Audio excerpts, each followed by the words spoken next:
Each season, NASCAR teams compete on more than 20 tracks all around the country. A NASCAR season consists primarily of oval tracks, although each of the top 3 series do have a few road courses on their schedule. Just because most of the events are on oval tracks doesn't mean they're all alike though. Let's take an in-depth look at the tracks that make up the NASCAR season. NASCAR classifies tracks into one of 4 general categories: short tracks, intermediate tracks, also called speedways, super speedways, and road courses. These classifications are based on the length of the track, with short tracks being anything under 1.6 kilometers. Intermediate tracks range from 1.6 to 4 kilometers. An oval track larger than 4 kilometers is classified as a super speedway.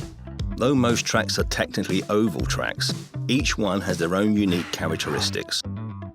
Banking in the turns of these tracks ranges from nearly flat at 2 degrees to extremely sloped at 33 degrees. The smallest track on the circuit is Martinsville Speedway. This track is the only track that's been part of the Cup Series schedule since the series began racing in 1949.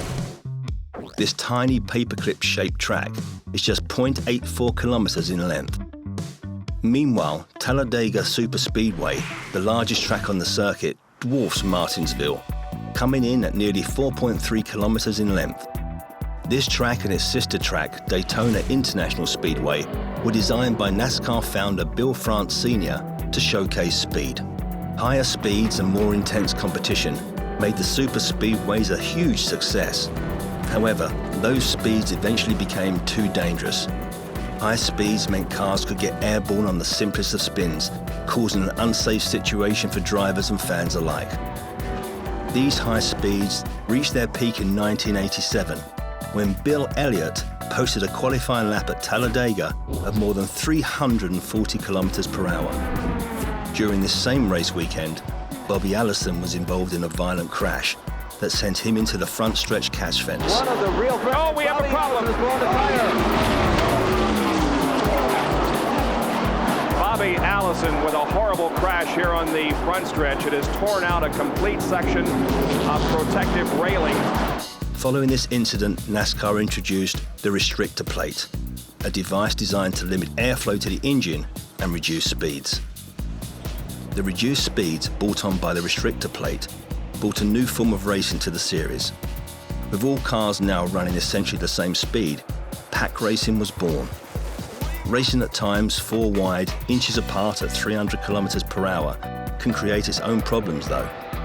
Restrictor plate races are famous for the big one, a crash taking out many cars at once that often occurs due to the close quarters racing. Though we still see cars get airborne in this style of racing, reduced speeds and other safety measures have reduced the frequency. The next type of track is the most common on the circuit. Intermediate tracks account for about half of the stops on the Cup Series schedule. Although shorter in length than the super speedways, it is here you'll find the highest speeds in NASCAR. With no restrictor plate slowing the pace, cars can reach speeds in excess of 330 kilometers per hour. These tracks showcase a variety of shapes and banking that make racing at each facility unique. The D-shaped oval of Charlotte Motor Speedway is one of NASCAR's most iconic tracks, hosting NASCAR's longest race, the Coca-Cola 600 and the All-Star Race. Another key track in this group is Darlington Raceway. The track, Too Tough to Tame as fans refer to it, opened in 1951 and is nearly as old as NASCAR itself and hosts the Southern 500, one of NASCAR's most historic events. This track is known as the toughest track on the circuit, its egg-shaped layout challenging even the most experienced drivers. Short tracks, those tracks under 1.6 kilometers in length, are some of the most popular events on the schedule. These tracks have their roots in the earliest days of the sport, when many of the tracks were well under a kilometer in length and often with a simple dirt surface. Many drivers today still get their start in racing on local short tracks, making these tracks a driver favourites as well. Fans enjoy these tracks because the close quarters of the track lend itself to side-by-side racing with lots of contact. Of the short tracks, Bristol Motor Speedway is one of the most well-known venues, nicknamed the last great Coliseum. This highly banked, short track's August night race is one of the most anticipated events of the year. Another key short track is Richmond International Raceway. Home to the final race of the Cup Series regular season, this fast 1.2-kilometre track is considered by many fans and drivers to be the perfect short track layout. NASCAR's Top Series run only 2 road course races each year. Sonoma Raceway in California is the first such race on the schedule. This track has the highest elevation change of any track in the series at nearly 50 meters.